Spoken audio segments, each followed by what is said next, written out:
Esto es La Revista al Aire, una producción de ABC Latino Media Network, conectando e informando a la comunidad latina, porque los latinos ya no somos minoría. Síguenos en redes sociales como ABC Latino y disfruta de nuestra revista digital, multimedia y bilingüe en www.abclatino.net. Escríbenos a info@abclatino.net. Muy buenos días a todas y todos, donde quiera que se encuentren. Una nueva semana, un nuevo día y mucho, mucho para hablar aquí en la Revista al Aire por 91.3 FM Radio Poughkeepsie. Muy buenos días, Carolina, ¿cómo estás? Nuevamente con nosotros acá. Carolina, el micrófono, ahora sí. Sí, me di cuenta. Buenos días a todos. Gracias. Aquí estamos ya conectados para transmitir lo mejor. Así es. Y con nosotros también en el día de hoy está Tania Manueles. Ella es organizadora de la comunidad para caridades católicas y nos va a estar hablando de un tema especial sobre inmigración. Bienvenida al programa, Tania. Muchas gracias, buenos días a todos. Muy Sí, voy bien. a estar. No, todavía no. Ya sé que tienes mucho para decirnos. También con nosotros en el programa de hoy, Rosario Lara, que va a estar, nos tiene un tema muy especial sobre literatura latinoamericana. Te cuento, Rosario, bienvenida al programa primero. ¿Cómo estás? Hola, muchas gracias, Rob, y gracias por tenerme otra vez en el programa. Buenos días a todos los panelistas y a los radioescuchas. Estamos esperando también por ese tema tuyo, Rosario, porque cuando recibimos tus comentarios de qué ibas a hablar, fue muy sorprendente y ahí estuvimos leyendo y enterándonos de cosas nuevas. Y cuando empieces a hablar de tu tema, yo tengo una pequeña anécdota que se dio justo luego de que tú nos anunciaras el tema y antes del programa de hoy, en estos últimos 2 días, en esas casualidades que yo siempre digo que son las casualidades de la vida, que no son casualidades. Pero lo guardamos todo esto hasta un rato más en este programa, en la Revista al Aire, porque ahora sí vamos a comenzar con nuestra sección de inmigración. Y Tania, tú vas a estar hablándonos de los protocolos de protección al inmigrante. Cuéntanos, ¿qué es eso? Claro, sí, son los protocolos de protección a inmigrantes. Era un programa que estaba en pie bajo la administración de Donald Trump. Y básicamente lo que esto hacía era que personas que venían de países, de otros países del mundo que querían aplicar asilo a los Estados Unidos y que venían a la frontera sur del país, una vez que ellos querían aplicar, ellos eran mandados a esperar su proceso de aplicación o su proceso de asilo a México. Entonces las personas que pasaban por esto son personas que estaban bajo el programa de protocolos de protección a migrantes. Habían muchas, aunque este programa suena que no es tan malo, porque pues no hay nada, pues muchos pueden decir que no hay nada malo con enviar a estas personas a que esperen su proceso en México, pero es importante considerar cosas como cómo está la situación en México, ¿no? Como la violencia, la corrupción, cuáles eran las cosas algunas de las cosas que estas personas iban a ser víctimas. Por ejemplo, hay mucha data que muestra que personas que fueron enviadas a esperar su proceso de asilo a México sufrieron más violencia y más persecución en México de la violencia que ellos estaban tratando de escapar en sus países. Para hacerlo un poquito más corto, eso es el programa de protocolos de protección a inmigrantes. Ellos serán enviados a México para esperar su proceso de asilo. Es importante saber que este programa ya no está en pie bajo la administración que tenemos ahorita. El presidente Biden al principio del año anunció que iba a suspender el programa. Y de hecho, al principio de este mes de junio, él anunció que ya no iba a terminar, que al terminar que el programa iba a ser anulado.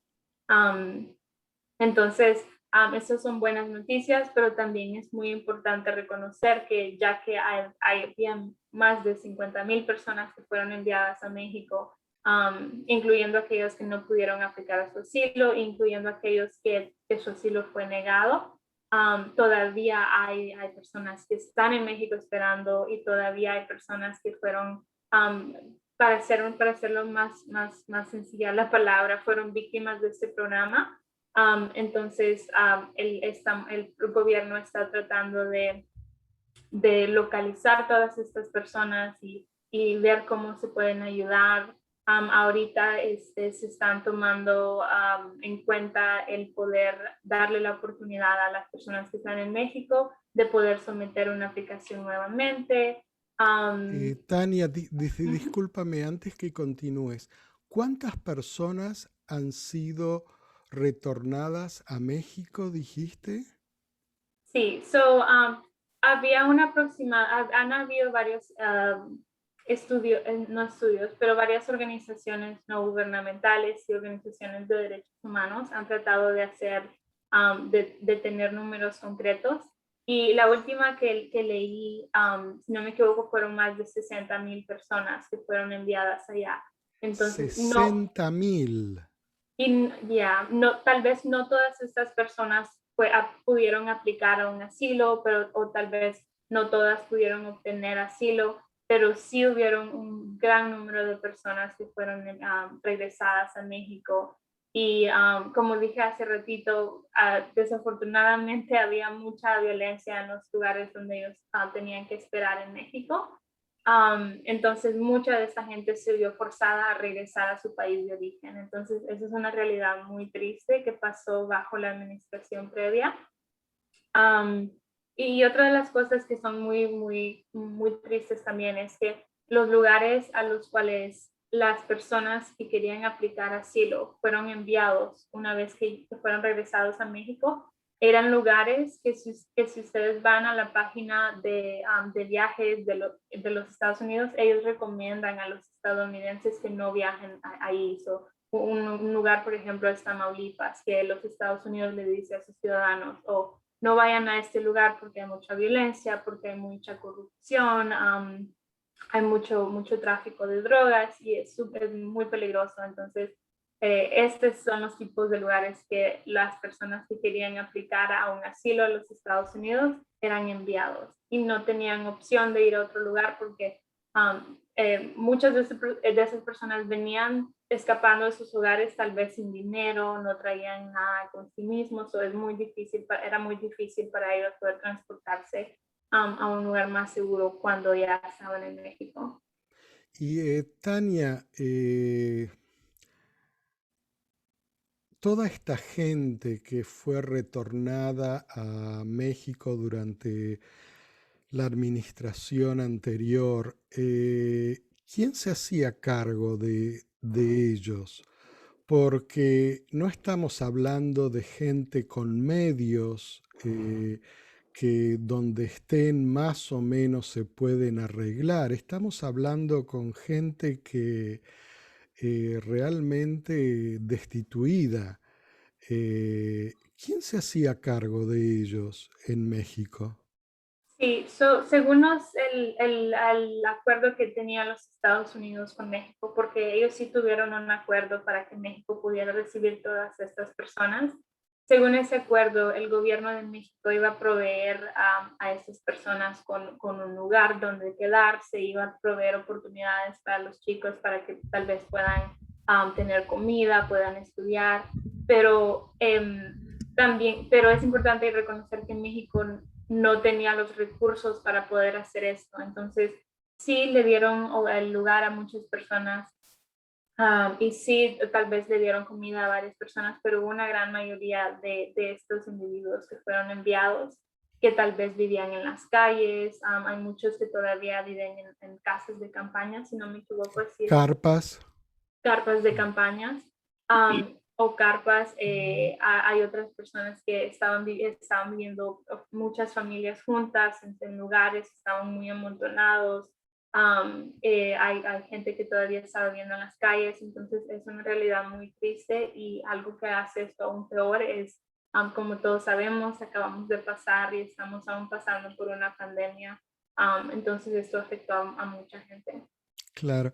Y ¿Puedo, entonces, sí, Rosario. puedo agregar algo con referencia a México? Yo soy de México, de Ciudad Juárez, y la ciudad recibió muchísimos inmigrantes, y obviamente la ciudad no tuvo capacidad para absorber a toda esta población, y la situación se complicó aún más porque el gobierno de México creó lo que se conoce como la Guardia Nacional, que es independiente de las policías e independiente, es decir, es otro organismo distinto al ejército y a las policías, y era para combatir el crimen.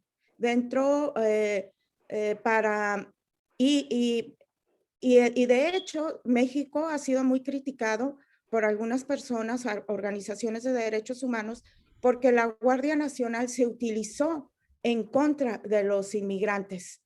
Y como bien dice Tania, perdón, ay, es que no, Sí, Tania. Sí, Tania. como bien dice Tania, el país no pudo absorber toda esta población. Ha habido matanzas masivas como en Tamaulipas de inmigrantes. La Guardia Nacional y el Ejército han violado los derechos humanos de los inmigrantes, y se dio un fenómeno muy triste que la población civil sacó como lo peor, porque empezó a estigmatizar al inmigrante como el causante o uno de los factores principales de la violencia en México. Se les negaba, es decir, un ama de casa, un civil común y corriente, los empezó a ver como enemigos. Y esto complicó aún más la situación. Por ejemplo, López Obrador, el presidente, llegó a decir que también iban a vacunar a los inmigrantes, y la población civil inmediatamente reaccionó en contra de esto, pensando que, que no iban a alcanzar las vacunas para los mexicanos y que se estaban regalando. Es decir, hay un ambiente muy, muy hostil que viene de la sociedad civil hacia la población migrante. Wow. Y Tania, eh, mencionaste que ahora esta ley ha quedado sin efecto. Eh, ¿Qué es lo que ocurre ahora entonces? Sí, al principio del año, cuando dije que el presidente Biden suspendió este programa, él también dijo que quería poner un grupo de personas, quería trabajar con el Departamento de Seguridad Nacional para poder identificar a todas las personas que estaban siendo procesadas, que su caso estaba siendo procesado bajo MPP, que son las siglas de los protocolos. Y pues eso es lo que han estado tratando de hacer ahorita. Al principio de este mes el programa fue terminado, ya no está en efecto. Y ahorita lo que están haciendo es que están tratando de que las personas que fueron, que tenían su proceso bajo MTP y que tenían un procedimiento con la Corte de Inmigración, pudieran, hay un proceso de aplicación en una página web que ellos pueden ir y pueden registrarse para ver si son elegibles para que se les pueda, que se les pueda reconsiderar su caso de asilo, o para que puedan seguir con su caso de asilo si es que ese caso no fue terminado. Wow, wow, wow. No sé si tú, Carolina, tienes alguna pregunta para Tania. No, en realidad creo que el tema da para mucho más que el tiempo que tenemos, ¿no? Pero siempre sería interesante si pudiera volver, ¿no? Para expandir un poco más la conversación. No sé qué te parece a ti, Juan. Sí, me parece muy bueno eso. Y Tania, ¿tú cómo crees que esto va a seguir desarrollándose? Eh, Porque revisar las aplicaciones de toda esta gente que fue retornada Suena como una tarea muy engorrosa, aparte de ser difícil, porque no creo que el gobierno de Estados Unidos haya mantenido contacto con todas estas 60.000 personas que fueron retornadas. Es decir, que seguramente el gobierno de Estados Unidos ni tiene idea de dónde están o qué ha ocurrido con ellas.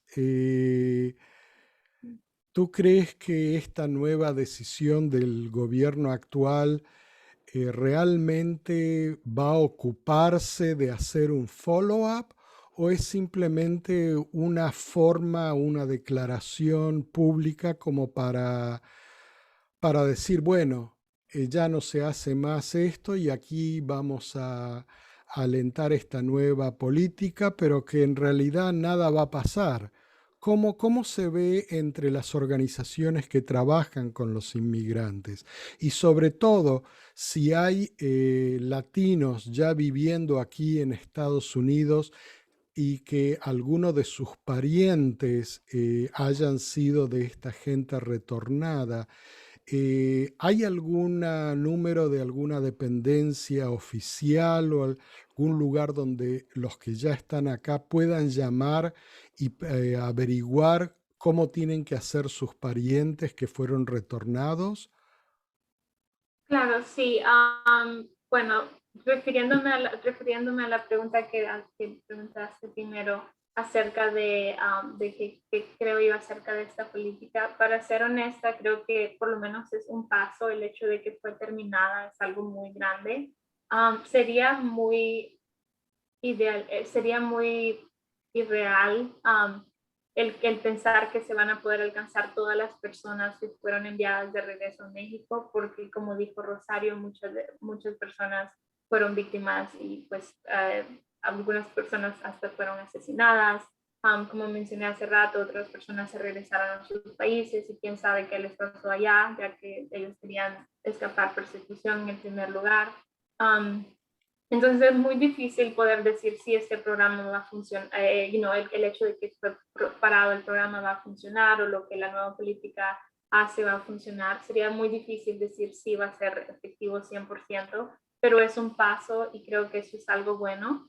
En cuanto a la segunda pregunta, es que si personas tienen alguna pregunta o alguna duda, pueden llamar a la línea para los nuevos americanos del estado de que está en el estado de Nueva York. El número es el 1-800-566-7636.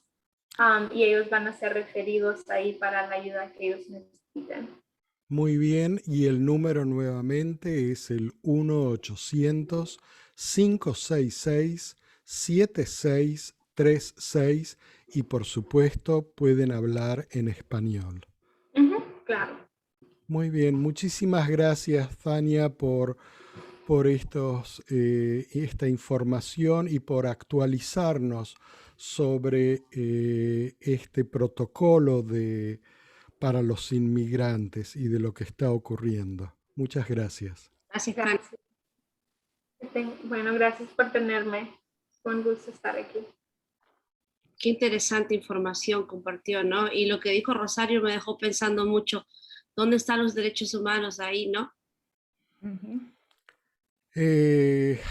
Bueno, los derechos humanos, sí, están por ahí, están perdidos, pero lo estuvieron perdidos, yo creo, en toda la historia de la humanidad.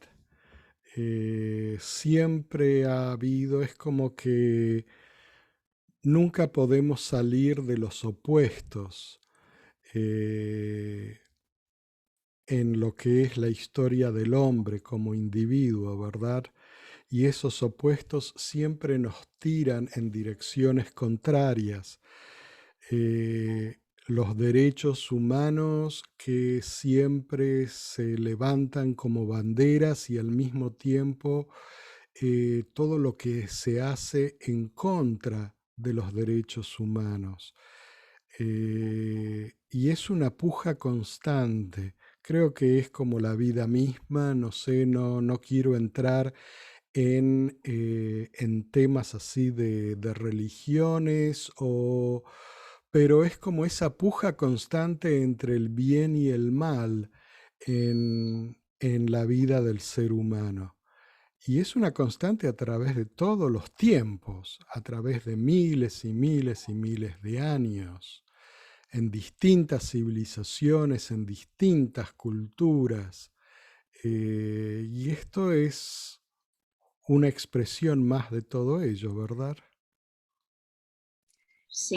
Si me permite nada más un último comentario referente a tu pregunta, Carolina. Yo creo que aquí hay una cuestión fundamental. Dentro de la teoría del feminismo con Judith Butler, ella habla de cuerpos que importan. Y obviamente el cuerpo del migrante no importa. Se pueden violar sus derechos humanos, se le puede asesinar, se le puede someter a tortura y no pasa nada, porque hay cuerpos que importan y otros que no importan. Y reflexionando sobre esto, es una idea que quiero desarrollar más tarde. Tenemos el nivel de los derechos humanos, pero ¿qué pasa con los migrantes? Se violan los derechos humanos porque yo pienso que se viola una situación radical y más fundamental que los derechos humanos. Es decir, nosotros para existir, todo ser humano, las cosas, los objetos, necesitamos un tiempo y un lugar. Y a partir de ahí construyes toda esta narrativa sobre los derechos.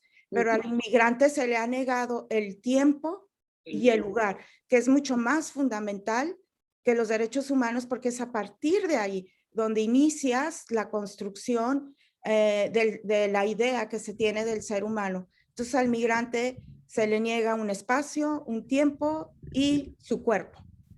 Se le niega su cuerpo. Rob, ¿qué te parece? Vamos con, qué interesante, te dije, este tema de verdad es para tener una conversación muy larga. Gracias, Rosario, muy interesante tu punto de vista. Rob, ¿te parece si vamos con la editorial o no? Sí, claro que sí. Vamos con la editorial y mira que no habíamos hablado entre todos nosotros antes de encontrarnos aquí para este programa, pero la editorial tiene que ver en cierto modo con todo esto. Fíjate que ayer leyendo las noticias y luego escuchando las noticias, por cierto, que no lo vi tanto en los medios de comunicación aquí en Estados Unidos, lo vi en las noticias de la BBC. Y una noticia proveniente de Canadá que me dejó bastante triste y es lo que aún traigo conmigo aquí el día de hoy. Tiene que ver con todo esto que ciertamente estábamos hablando, lo que Tania estaba diciéndonos y lo que Rosario nos explicaba también.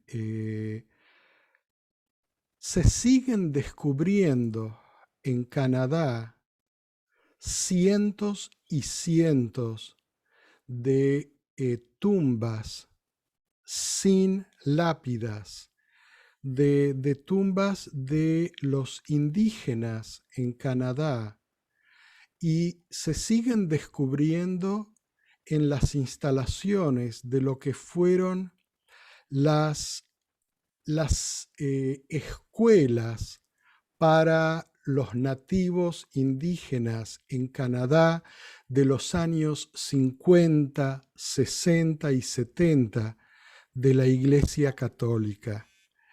Y ya se han venido descubriendo, pero ahora se siguen descubriendo más y más.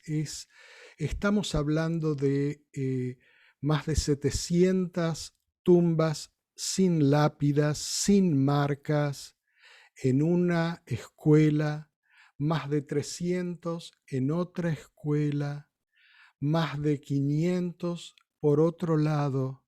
Estamos hablando de muchísimo. Estos son cientos y cientos de tumbas de niños. Niños que también fueron despojados de sus familias, con la idea de que en estas escuelas se iban a integrar a la sociedad.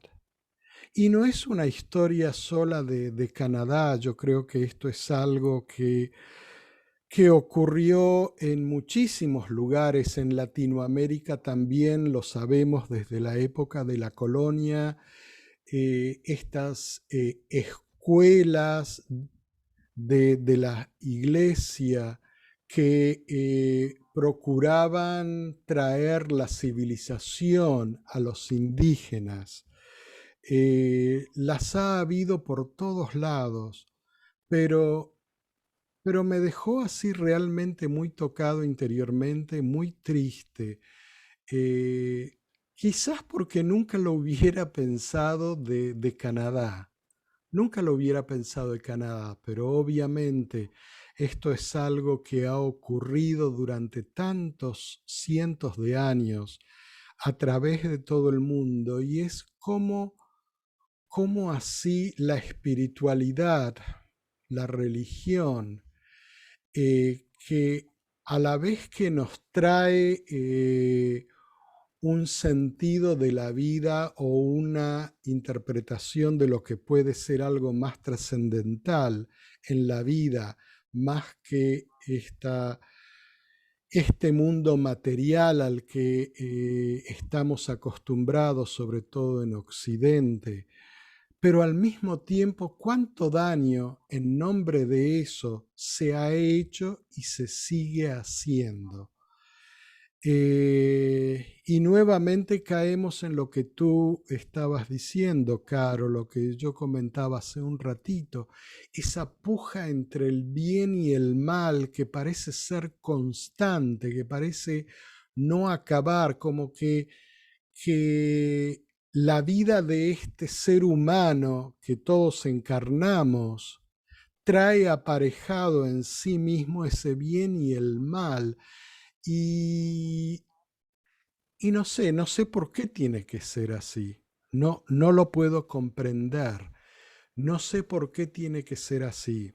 No sé por qué si algo nos creó, porque evidentemente venimos de algo y venimos del universo, venimos de las estrellas, como decía Carl Sagan, somos todos producto, la vida en este planeta es producto de las estrellas, del universo.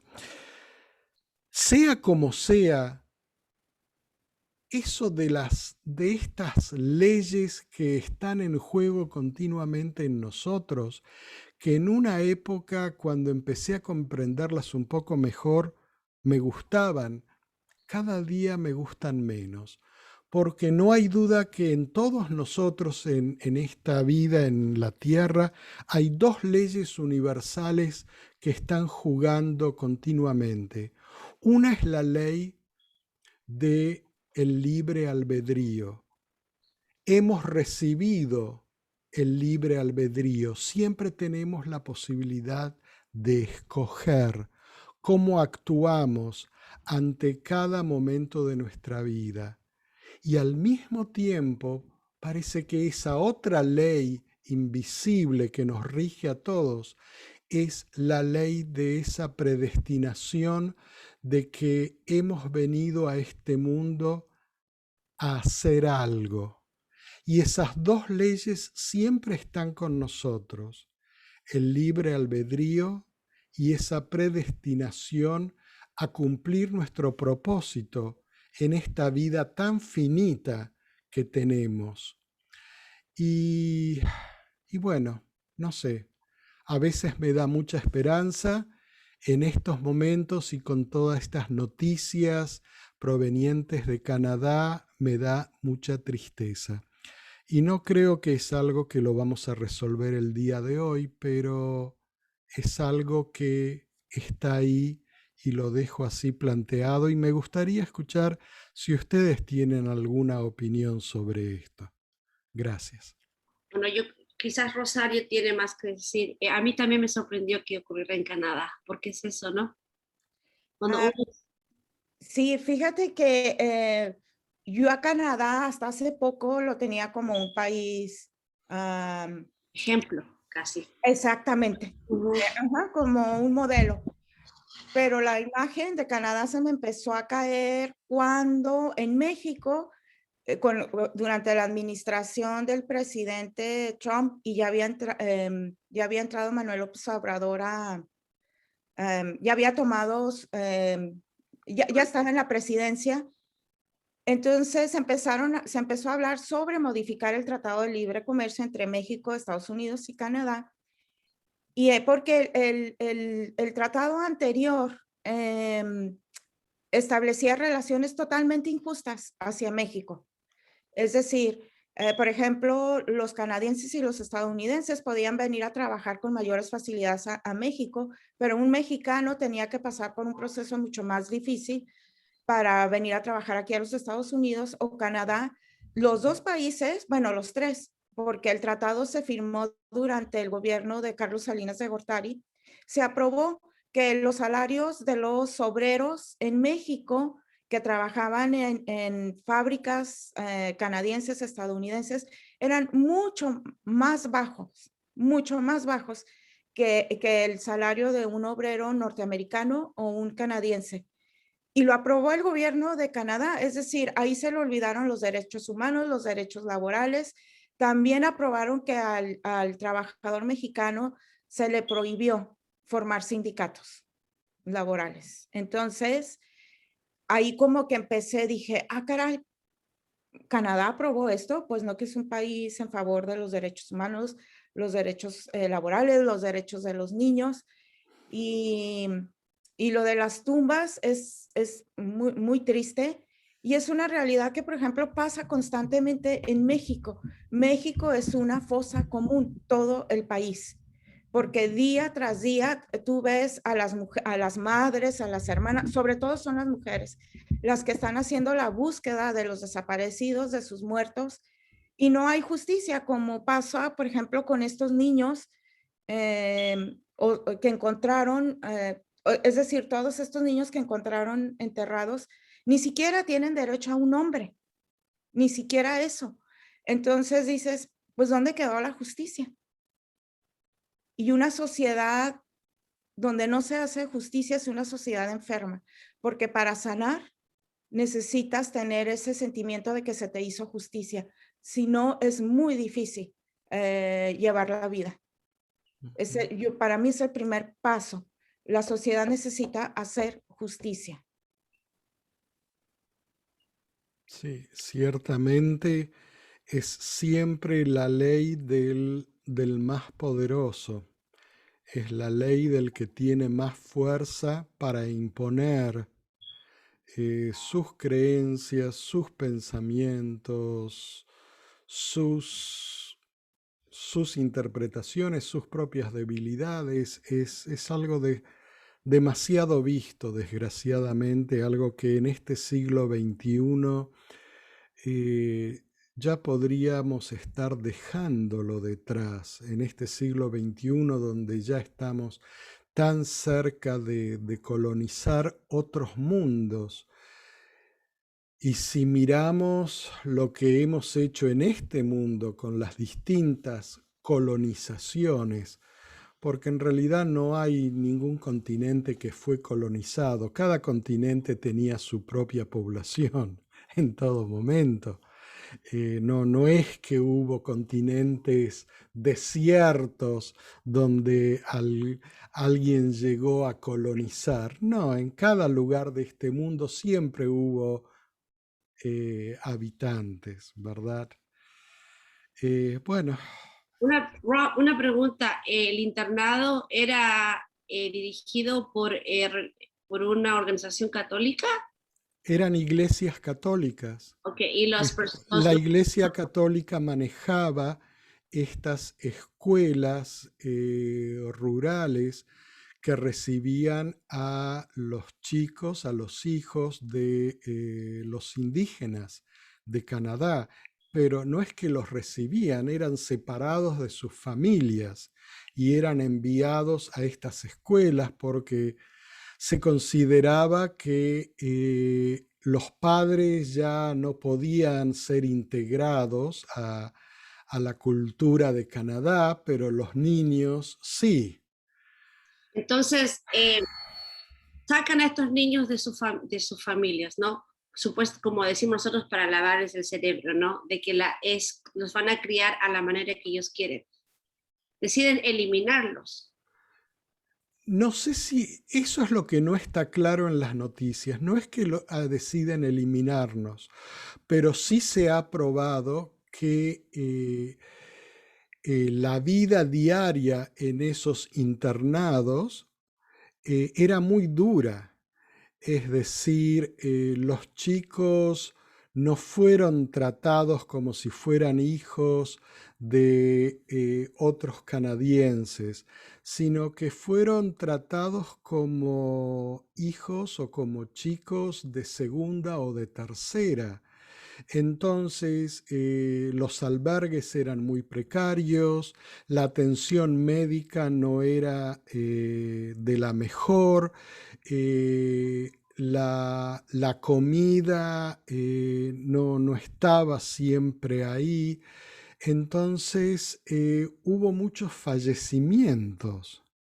Hubo muchos y no se sabe quién, no sé si se puede llegar a saber después de tantos años si realmente hubo un plan concertado para eliminarlos, pero ciertamente es que murieron de a cientos y cientos y cientos, y no es raro pensar en eso, lo que ocurre con un niño cuando es apartado de su cultura, cuando es apartado de sus familias, cuando es vestido en ropas que no son las de él o ella, donde nacieron, donde se les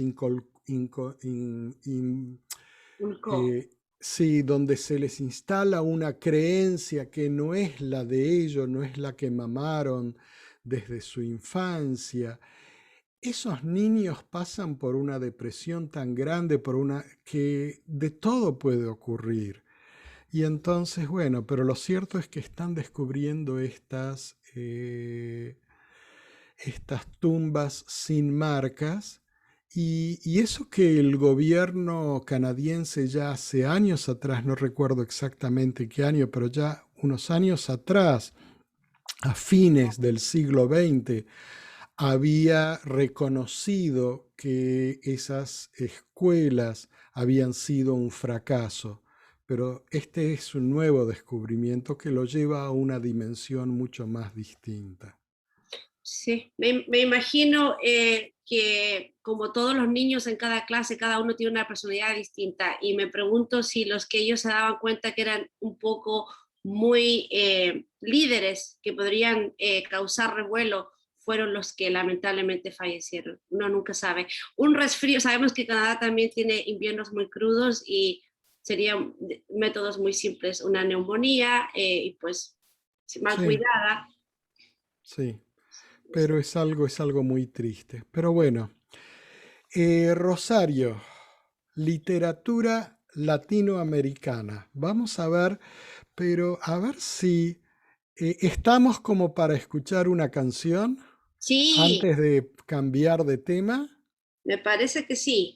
Bueno, entonces vamos a traer acá, a ver si la puedo encontrar acá, si la tengo aquí.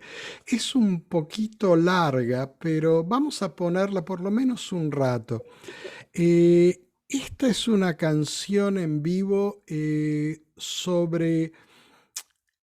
un concierto para las celebraciones de la Semana de la Comunidad Andina en Quito, Ecuador, en el año 2004, por el trovador de Latinoamérica, Facundo Cabral, y se llama Me dijeron por ahí.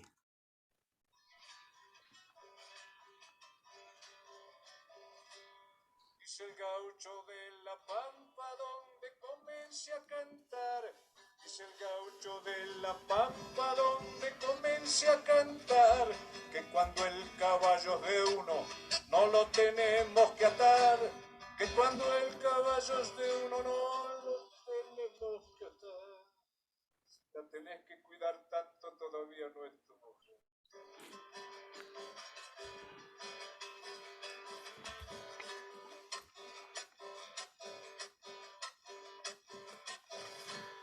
Una tarde mexicana me dijo Laura Esquivel, una tarde mexicana me dijo Laura Esquivel, a la mesa y a la cama solo se llama una vez, a la mesa y a la cama solo se llama una vez.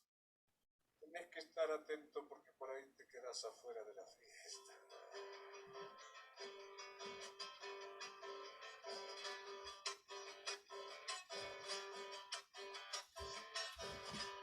En la Sierra Tarahumara a una niña le escuché, en la Sierra Tarahumara a una niña le escuché, ¿pa' qué voy a tener hambre si no tengo que comer? ¿Para qué voy a tener hambre si no tengo que comer?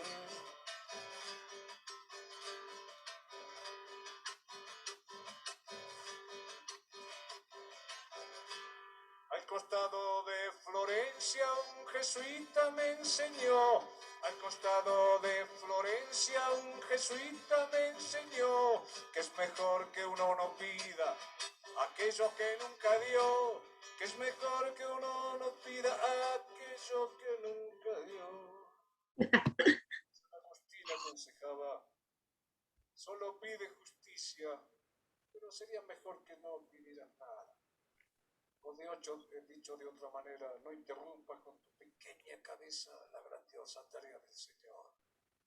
Mi madre creía que el que va al templo a pedir no es un cristiano, sino un mendigo. Su oración, claro, ¿cómo no voy a ser edípico? Mis amigos psicoanalistas me decían que yo tenía complejo de Edipo hasta que conocían a mi madre. Cuando conocían a mi madre empezaba a suceder algo que ni siquiera Freud hubiese podido explicar. Mis amigos comenzaban a tener complejo de Edipo con mi madre y no con la madre de ellos. Así de grande. El que va al templo a pedir no es un cristiano sino un mendigo. Por eso su oración directa decía, Señor, te pido perdón por mis pecados, ante todo por haber peregrinado a tus muchos santuarios, olvidando que estás presente en todas partes. En segundo lugar, te pido perdón por haber implorado tantas veces tu ayuda, olvidando que mi bienestar te preocupa más a ti que a mí. Y por último, te pido perdón por estar aquí pidiéndote que me perdones, cuando mi corazón sabe que mis pecados me son perdonados antes que los cometa. Tanta es tu misericordia, Señor.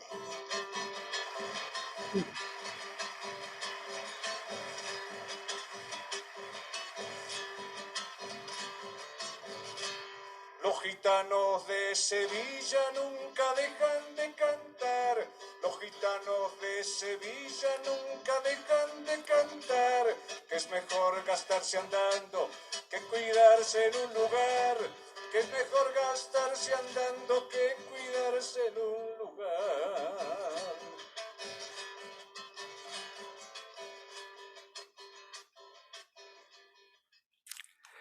Y aquí nos despedimos de Facundo Cabral. Creo que algún día vamos a poner esta canción en su totalidad y sobre todo da para dedicarle un programa entero a Facundo, realmente.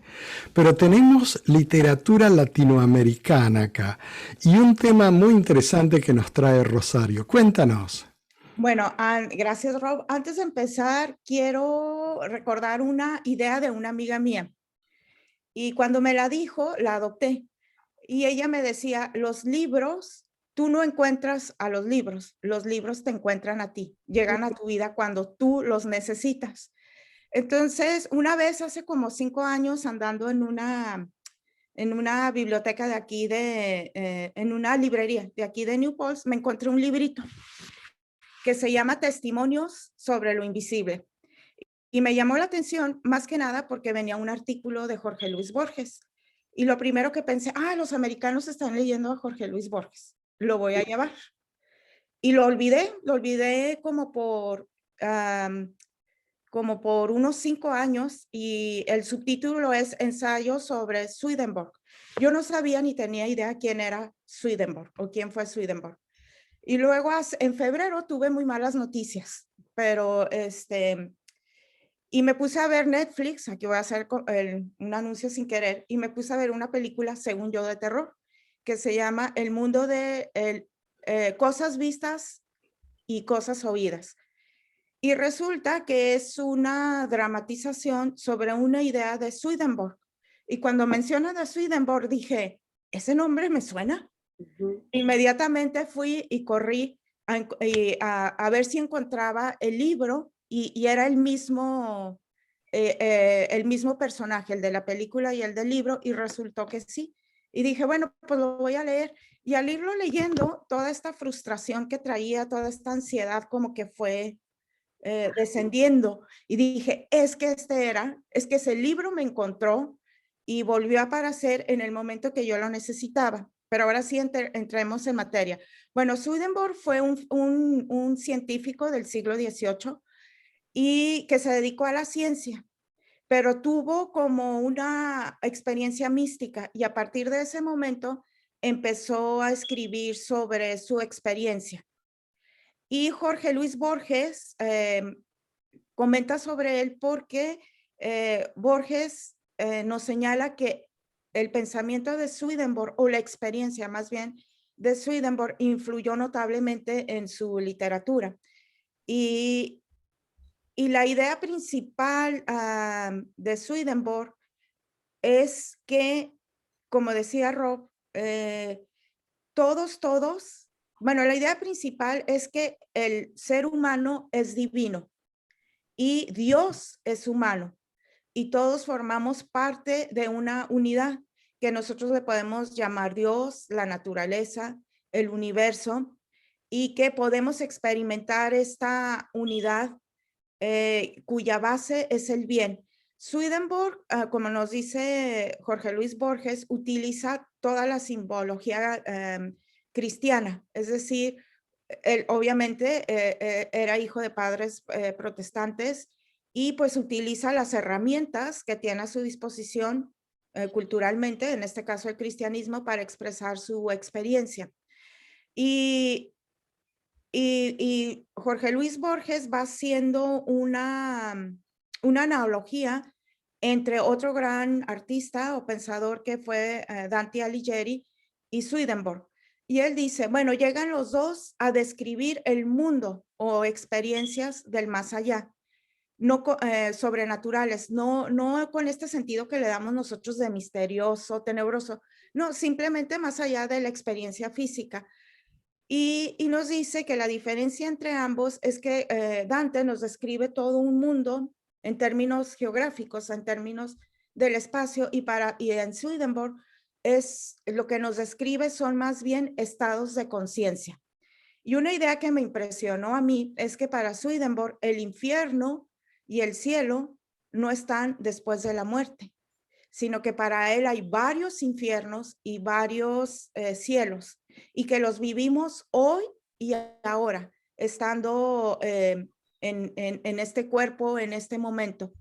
Y Swedenborg establece que porque la divinidad, bueno, porque Dios nos dio el regalo de la libertad, del libre albedrío, entonces uno va decidiendo cómo va a conducir su vida, y esto te puede llevar a un infierno en vida, o te puede llevar a un estado de conciencia donde estás como viviendo en el cielo. Y entonces para Swedenborg, cuando morimos, pasamos ese infierno que llevábamos dentro, lo continuamos en la siguiente, en la siguiente etapa. Y para Swedenborg, todo este universo es decir, por ejemplo, Rob hablaba de las tumbas, entonces toda esa maldad o todo ese infierno que significó para los niños vivir ahí como que queda en la atmósfera. Y los que perpetraron el mal es que vivían en el completo infierno. Y para Swedenborg, esta situación, pues a unos les va a producir, por ejemplo, al que efectúa el mal, al que es responsable del mal, le va a crear una situación interior, vamos a decir, de infelicidad, aunque nosotros podamos ver a las personas contentas, disfrutando, no sé, del bienestar económico, fama, dinero, interiormente han perdido el alma y al perder el alma, perdieron todo. Y los que sufren de estas injusticias, para Swedenborg, en el momento en que el individuo logra, a pesar de todo el sufrimiento, vivir en un cielo, es decir, es cuando recupera la dignidad humana. Es decir, hay dignidad dentro del sufrimiento, a pesar de las humillaciones, a pesar de todo esto, y, y todo este mundo forma una unidad. Ahora, Jorge Luis Borges nos dice, bueno, nosotros podemos creer que hay un cielo, muchos cielos y otros infiernos después de esta vida, y que vamos a pasar a ese, cuando muramos, vamos a ir a un cielo o vamos a ir a un infierno, porque Swedenborg los va categorizando. Por ejemplo, hay un cielo, vamos a decir, para las que fueron buenas madres. Hay un infierno para las que fueron malas madres. O sea, va como categorizando a la humanidad. Pero para Borges lo importante es que por lo menos que seas o no seas religioso en el sentido de que pertenezcas o no a una iglesia, te da un código de conducta. Y que en ese sentido el pensamiento de Swedenborg es muy valioso porque te da, te habla sobre esta idea del bien y te va dando como, como el por qué hay que llevar una vida moral. Incluso Swedenborg influyó en pensadores como Emmanuel Kant, que es el padre del racionalismo durante la Ilustración, y Emmanuel Kant, o sea, más científico, más lógico que Emmanuel Kant no puede haber. Y él incorporó varios elementos del pensamiento de Swedenborg. Y esta idea de que, y precisamente nos da esta idea moral cuando dice, todos somos Dios y Dios es un hombre. O sea, el universo, el alma, tiene forma de hombre. Y así, claro, Swedenborg, como lo digo, es cristiano, y así como Cristo sufrió en la cruz, y para él lo valioso no es que Cristo sea divino, sino que Cristo es humano y llega un momento en que se queja del dolor, en que lo siente, lo sufre como cualquier otro humano, y en ese momento dice Swedenborg, todos nos asemejamos a Cristo. Y lo valioso del cristianismo para Swedenborg es que Cristo es humano y nosotros los seres humanos somos también divinos. Entonces la humanidad y lo divino forman una unidad que hay que respetar, que hay que rendirle honor. Y para él eso fue la experiencia mística, entender que cada ser humano es a la vez divino. Y a partir de esta idea, pues se puede establecer la dignidad no solamente de los hombres y de las mujeres, sino también del mundo en general, del mundo vegetal, del mundo mineral, del mundo animal. Porque para Swedenborg, y esta es una idea que también influyó en un psicólogo que fue alumno de Freud, Carl Jung, para Swedenborg, lo que hay aquí, lo que nosotros vemos es un reflejo de estos mundos que están más allá de esta vida y que serían los arquetipos. Por ejemplo. Así es, mira, Rosario, en las tradiciones orientales o en las tradiciones también budistas, se dice que así como es aquí abajo, así es ahí arriba. Que son reflejos o espejos de un mismo mundo. Y Y recordemos que Swedenborg, y estamos llegando ya a los últimos 4 minutos del programa de hoy, Swedenborg fue un científico, fue un matemático, fue un astrónomo, fue un médico, hasta que cumplió 54 años, creo que, o 54 o 56 años, no estoy seguro, una de esas dos edades, donde tiene esta experiencia mística.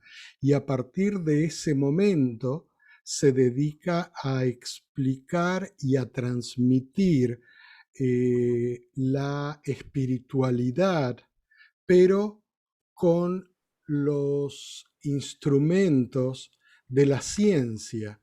Y estaba en esa época, en la época de él, ahí en el siglo XVIII, donde se decía que en realidad, y él lo había comentado alguna vez, que Dios le había dado las llaves para que en cualquier momento él pudiera acceder al paraíso y al infierno y regresar para poder transmitir ese conocimiento a los seres humanos. Y Así es. será tan interesante lo que estamos tratando que los teléfonos han empezado a llamar aquí. Y No, pero estamos... no nos dijiste tu anécdota. Me quedé con la curiosidad. Tienes razón, mira la anécdota, todo está relacionado acá en este programa del día de hoy, muy curioso.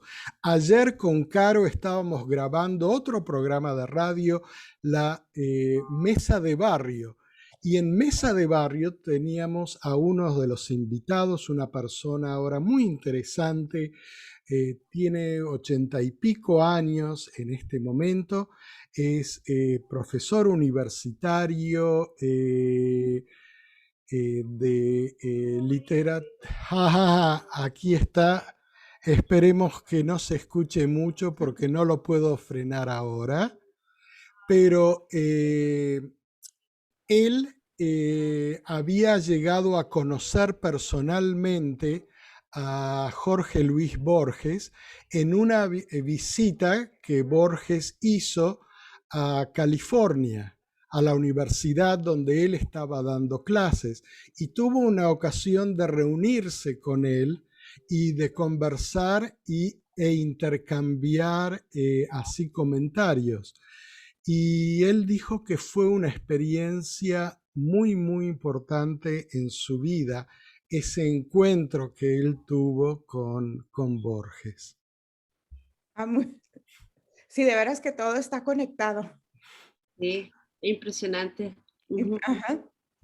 Rosario, ¿qué nos dejaste para ir a investigar un poco más, no? Nos dejó abierta ahí la puerta a... Fíjate, sí, cuando yo estaba leyendo esto y que yo estaba en medio de mi problema, que todavía sigue mi problema, pero ya por lo menos lo puedo manejar mejor, pensé es que hay cosas más importantes, más íntimas, como esto que nos dice Borges sobre Swedenborg. Y por cierto, conseguí la obra de Swedenborg en español, la bajé de la red. Le voy a pasar a Rob y a ti el enlace por correo electrónico por si lo quieren compartir en un siguiente número de la revista por las personas que quieran leer directamente a Swedenborg, y está en español. Muy bien, muchísimas gracias, Rosario. Y con esto damos término al programa de hoy. Hasta la semana próxima. Chao, Caro. Chao, Rosario. Gracias. Gracias. Esto es La Revista al Aire, una producción de ABC Latino Media Network, conectando e informando a la comunidad latina, porque los latinos ya no somos minoría. Síguenos en redes sociales como ABC Latino y disfruta de nuestra revista digital, multimedia y bilingüe en www.abclatino.net. Escríbenos a info@abclatino.net.